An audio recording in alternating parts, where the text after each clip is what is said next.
my beautiful friends, my name is Kim and I hope you're having a fabulous day today. If you are interested in true crime stories like I am, I hope that you'd consider hitting that subscribe button. But either way, thanks for being here. 17-year-old Brittnee Drexel was desperate to spend spring break in Myrtle Beach with her friends. Her mom was adamantly against the idea from the beginning. She didn't know the other teens and had a bad feeling about her going on that trip. Brittnee managed to make it to Myrtle Beach, but on April 25th, Brittnee vanished while walking back to her hotel. 13 long years later, we finally know the truth of what happened to her. It turned out police spoke to her killer one day after Brittnee was last seen alive. Before we get too far, I'd love to tell you about today's sponsor who made today's video possible. Thanks to Lots of Slots for making today's video possible. Lots of Slots is a free to play mobile slots game that you can play anytime, anywhere, with a click of a button. If you like Vegas style slot gambling, I just got back and let me tell you, this game is definitely bringing it home with me. Or the most recent slot type games, this app has it all in the variety that you need. The eye-catching symbols and amazing graphics. Lots of Slots has everything you're looking for and more. What is so amazing is by clicking my link in the description box or scanning the QR code, you will get 5 million free coins. I said it, 5 million free coins. There are so many different games to try out. Not a problem to keep you entertained for as long as you want to play. Also, Lots of Slots downloads new games consistently for your enjoyment. My favorite game is Lava Loot and Yin and Yang. Yin and Yang this April, that slot already clocked more than 100 million spins. So I'm not alone in liking that one for sure. Right now is Lots of Slots 6th anniversary and is offering my audience to download a ticket. And you can use your free ticket to enter the live show raffle. You will have a chance to win a ton of prizes. To name a few, iPhone 14, an Apple Watch, iPad, this amazing backpack that I've been getting so much use for. Good luck to anybody who wins it because it is amazing. And then here's a few other pictures of prizes that you can win as well. Don't forget to click my link or QR code in the description box to have 5 million free coins and get your raffle ticket and win some amazing prizes. There are free coins, 100% guaranteed. Thanks to Lots of Slots for making today's video possible. Just a bit of background about Brittnee Drexel. She was born on October 7th, 1991 in Rochester, New York, to her parents John and Dawn. We'll talk a lot about Brittnee's mom, Dawn. She comes up a lot in this story.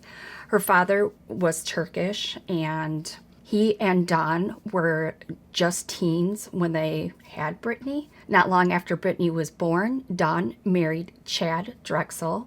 Once they were officially married, Chad legally adopted Brittnee. You can just tell how much Brittnee was loved. Brittnee didn't have the easiest start, as she was born with persistent hyperplastic premium vitreous in her right eye. She needed multiple surgeries to address the issue, but ultimately ended up blind in one eye. Her right eye had a tendency to wander, similar to like a lazy eye. To conceal this, Brittnee wore brightly colored contact lenses in her teen years. Chad was a military man, and once he was finished serving, the Drexels settled in Rochester suburb of Chile. In 1998, Chad and Dawn welcomed their first child together, Brittnee's younger sister, Marissa Drexel. The girls were incredibly close growing up. Marissa looked up to Brittnee as her role model and her protector. They always spent time together. Brittnee attended Gratz Chile High School, which is a 15-minute drive from her home. In April of 2009, Brittnee was 17 years old and wanted to visit Myrtle Beach over spring break. Myrtle Beach is a popular spring break destination located in South Carolina, over 800 miles from the quiet suburb of Chile. She wanted to go with her boyfriend and some other friends, but Dawn, her mom, adamantly refused. She didn't know the other teens who would be on the trip and didn't like the fact that no other adults would be accompanying them. Dawn also had a feeling in the pit of her stomach that something bad was going to happen if she went on that trip. So Dawn is like, sorry, you're not going. We're not going to talk about it anymore. Dawn and Brittnee argued over the next few days. Dawn not relenting on her decision. She didn't know it at the time, but her daughter was set on going to Myrtle Beach with or without her mom's permission. On April 22nd, Brittnee asked her mom if she could go spend a few days at her friend's house. Dawn agreed. She knew this friend. Go, you're on spring break. But Brittnee didn't go to her friend's house.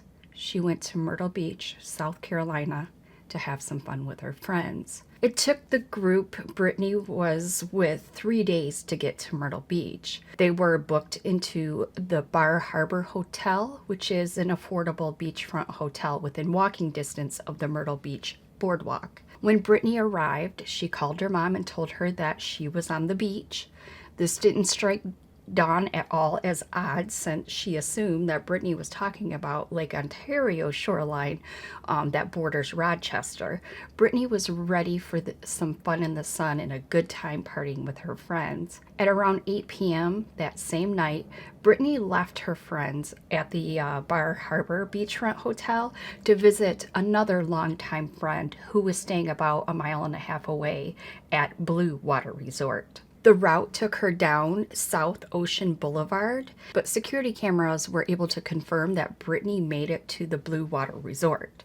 She was wearing a black and white tank top, shorts, flip-flops, and carrying her beige purse. Brittnee spent some time catching up with this, longtime friend before she left the resort at about 8:45 p.m. Brittnee's boyfriend wasn't able to go on to the trip, unfortunately.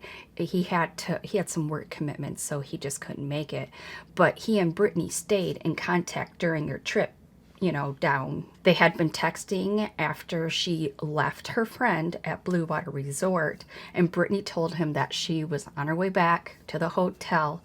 But about 9:15 p.m., this is a half hour after she left, Brittnee's phone went completely silent. This concerned the boyfriend, who decided to call some of Brittnee's friends who were with her at the Myrtle Beach, vacation, to find out, have they seen her? Did something happen to her phone? It wasn't like her, so he was concerned immediately. He wasn't able to get any answers, so he decided to call Brittnee's mom, Dawn. At this stage, Dawn had no idea that Brittnee was even in Myrtle Beach. After hearing that she was in South Carolina and had stopped responding to messages, Dawn and Chad contacted the Rochester police. Dawn continued to try and reach Brittnee, but her phones and messages went unanswered. She did not arrive back at Bar Harbor Hotel that night. The Myrtle Beach police were notified about Brittnee's disappearance and began searching for her on the morning of April 26th. This all happened in 2009. They are able to find the last known person that she was seen with, which was Peter Brockzewicz. 20-year-old Peter was a nightclub promoter. He and Brittnee knew each other from Rochester and had met up the evening of April 25th at the Myrtle Beach nightclub. Brittnee's hotel room was searched. The police found her clothes, but they did not find her purse or her cell phone. The next step was to try to track down her cell phone. The network pings were able to place the phone on track 50 to 60 miles away south of Myrtle Beach, traveling along US Route 17. That was the evening of the 25th. Brittnee's phone suddenly stopped transmitting signal in the early morning hours of April 26th. For the next 11 days, remote area of Myrtle Beach were searched. Their searches yielded no evidence or clues to follow to Brittnee's whereabouts. Dawn drove down to Myrtle Beach the day after Brittnee disappeared. She wanted to help in the search and be closer to the investigation. When you're so far away, you just feel that there's a disconnect and you don't know what's going on and you're just relying on other people to give you information. She's like, heck that, I'm going down there. Dawn eventually relocated to Myrtle Beach so that she could be more involved, or as much involved as she possibly could. But years went by with few leads. Since Peter was the last known person to see Brittnee, he had his fair share of accusatory finger-pointing in his direction. He later spoke about the damage done to his reputation for being named in Brittnee's case. They had nobody. He was the last person to be seen with her, so of course he's gonna get berated and questioned, and what kind of guy he is. Oh, he's a nightclub promoter, and they'll just rip him apart. The poor guy went through hell, and he was cleared immediately. On the 5th anniversary of Brittnee's disappearance, Dawn spoke about her theory of Brittnee being trafficked. She felt that her daughter was lured to Myrtle Beach with a promise of something, like a modeling job. This was the theory not shared by the Myrtle Beach police. This is just Dawn trying to rationalize what's going on and what could have happened. And that has to be a mother's worst nightmare. Then came the first big break in the case, when a man named Timothy Taylor was connected to Brittnee's disappearance. This all started when the FBI held a news conference in mid-2016. Now, mind you, this is 7 years later after she was already missing. Just devastating. Where they stated they believe Brittnee had been murdered not long after she disappeared, and that she had been taken somewhere near Georgetown after being abducted from Myrtle Beach. They came to the conclusion, based on cell phone pings, a $25,000 reward was offered for any information to close the case. Rewinding back to 2011, Timothy, the man named, had driven a getaway car at a McDonald's robbery in Mount Pleasant, which is about 85 miles away from Myrtle Beach. Timothy was convicted of the charges and sentenced to probation. By mid-2016, he had finished his probation. Timothy was then promptly arrested again. Prosecutors claimed this rearrest wasn't in violation of double jeopardy, a legal concept that prevents someone from being tried again for the same charges. You guys know what it is, but anyways. But since the federal government is allowed to bring federal charges on a claim if they feel the state prosecution resulted in an unfair outcome. In this case, the unfair outcome was that Timothy's lighter sentence compared to the other two men involved. It was during his bond hearing for the robbery charges, the prosecutor told the judge that the new charges were due to Timothy's potential involvement in the rape and murder of Brittnee Drexel. The prosecutor also requests that bail for the robbery charge be denied because Timothy was holding back information related to Brittnee. Then the FBI released the following story. Trigger warning, this is very, very descriptive, so essay ahead. Please take care of yourself. This is rough. Tegan Brown, totally new person, who was serving a 25 sentence for manslaughter, told the FBI that he had visited Montclemenville stash house to give Timothy's father money. This was not long after Brittnee had disappeared. Tegan recounted how he had been walking through the house when he witnessed Timothy essaying Brittnee. Other people were around at the time. Tegan continued through the house and gave his money to Timothy's father. He claimed that while the two were talking, Brittnee bolted out the house and tried to run away, but was then caught quickly. Timothy then alleged she was pistol whipped before taking her back into the house. Not long after, Tegan claimed he heard 2 gunshots. While he didn't see Brittnee being killed, he said that he assumed it was happening. Tegan then said he saw a wrapped body being taken from the house and dumped into a nearby alligator pond. Investigators were able to verify parts of the information through other informants. This second man was not named, but we know he was also incarcerated in the same Georgetown County Jail when he spoke to authorities. The second informant said that Timothy had taken Brittnee from Myrtle Beach to Clemensville. He then showed her off to his friends and tried to sell her into trafficking. Timothy had alleged killed Brittnee after the media attention became too great. She was just too high profile. I need to get rid of her, is what he's saying. Addressing the new charge regarding Brittnee, Timothy's lawyer called it a squeeze, based on nothing more than 2 jail informants' testimony. Timothy's mother also spoke about the claims and called it craziness, saying that her son could never have committed the crime as he was accused for. Now, I don't know enough about Timothy, but I can tell you that based on his records, from what he's been charged with, it's never been violent crimes. It's been robbery, and it sounds like his dad was into maybe some other business, but so anyways, it's just something to keep in mind. In June of 2017, Timothy took a lie detector test as part of a plea deal negotiation that he was involved in. Federal prosecutors were seeking the maximum sentencing unless Timothy took a polygraph test with questions about Brittnee. If he passed the test, they would recommend a lighter sentence. In most states, polygraph examinations are not even admissible, but in South Carolina, the results can be used if both attorneys agree. Timothy took 2 tests. The first one was declared inconclusive by the FBI, but the federal prosecutors said Timothy showed deception throughout. Timothy took a second test, and the FBI stated he responded untruthfully when asked if he had seen Brittnee and knew what happened to her. The Department of Justice recommended a 10 to 20-year sentence due to Timothy's supposed deception. Craziness. In the end, he was sentenced to 3 to 5 years probation.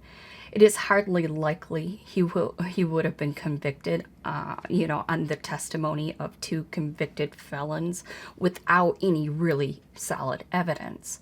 In 2019, Tegan Brown again came forward with more claims about Brittnee. In a telephone interview with WHEC-TV, Tegan, who was incarcerated at McCormick Correctional Institution at the time, told the station that he had actually seen Brittnee 4 times after she disappeared. One of the occasions, Tegan said he saw her being assaulted by a large group of young men. And I gotta tell you, these stories, and this is over years, the family is being dragged through all this. These ups and downs, highs and lows, and graphic stories, a group of men, one man, what? It's awful, awful, awful. Anyways, he said he's seen this at the stash house. This was allegedly 2 days after she had been last seen. Tegan said that he didn't know if it was Brittnee at the time. He only recognized who she was when he saw her face on the news a month later. The second time he saw Brittnee was a few days later. This was supposedly when he heard the gunshots and saw her wrapped in some form or whatever and being removed from the house. The third encounter was 5 days later when he saw Brittnee on a dirt road near his cousin's house, which was 80 miles away from McClemensville. Tegan claimed he was on his cousin's property while visiting a friend. This was in late May 2009. Tegan says he was near a wooded area at the back of the property when he saw Brittnee being murdered by a man named Nate. Now a whole new story. Tegan didn't know his full name, but he said that the man shot her twice with a double-barrel shotgun. He then promptly left, not wanting to be involved with a murder. The radio station did try to corroborate these claims before airing them. They tied his account of the McClemensville stash house to his previous FBI reports that were tied to Timothy Taylor. His mention of hearing the 2 gunshots and seeing a body wrapped and being transported out of the house also matched those initial claims. But the friends who were supposedly with him when he saw Brittnee being murdered were never identified, nor was any other witnesses that Tegan had mentioned. So we move forward. A few years went by. with no movement until May of last year, 2022. So many years later, when a 62-year-old man walked into the Georgetown County Sheriff's Office and handed himself in for obstruction of justice charges. Raymond Mooney, a registered sex offender that confessed to kidnapping and murdering Brittnee Drexel. This wasn't just another baseless claim. He told investigators exactly where they could find her body. The FBI conducted a thorough excavation of the area over the next 3 days. And on May 11th, 2022, they found human remains. Dental records and DNA confirmed that the remains were of Brittnee Drexel. She had been buried in the wooded area outside of Georgetown. Moody told investigators that he had been driving in Myrtle Beach with his girlfriend when he saw Brittnee and asked if she wanted to party with them. He claimed Brittnee agreed, something her family strongly disputes. Moody then claimed to have driven to a campsite in Georgetown County where the three smoked some green stuff. His girlfriend allegedly left, and then Moody tried to make a move on Brittnee. She refused. She's not interested. And so with that, the assault began. He was worried he was going to get in trouble. Duh.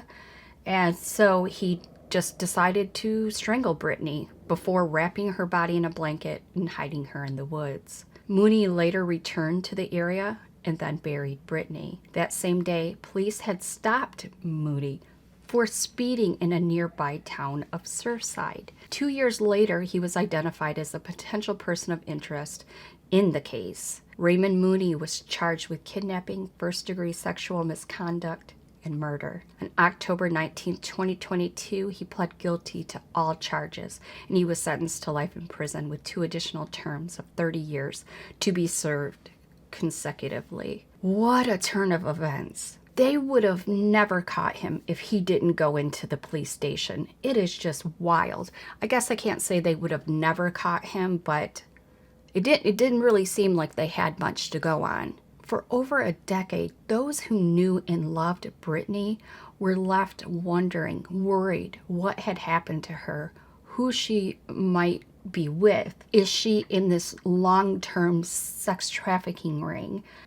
For years, her younger sister hoped Brittnee would just walk into the front door and give her a call, or, she was going to see her again. Her life had been ripped away from her by a self-proclaimed monster. Dawn was able to have the final say while addressing her daughter's killer. Her words, quote, "I hope you suffer in prison for the rest of your useless life." I couldn't have said it better. He was just a complete monster. I'd love to hear your guys' thoughts. Let's leave a pink heart in the comments for Brittnee and her family. I hope they find peace in being able to know what exactly happened to her. I'm not sure if peace is the right word. Solace. Anyways, I'll shut up. But I just really feel awful for their loss and how long it took. Thanks to all my channel members and Patreons who continue to support me. If you would like early access to videos and decide the cases I cover next, you can do so by clicking the join button from your desktop. Well, if you guys have made it to the end, you guys are rock stars, and I love you to death. There are more true crime stories in my Crimey Cases playlist if you'd like to check them out.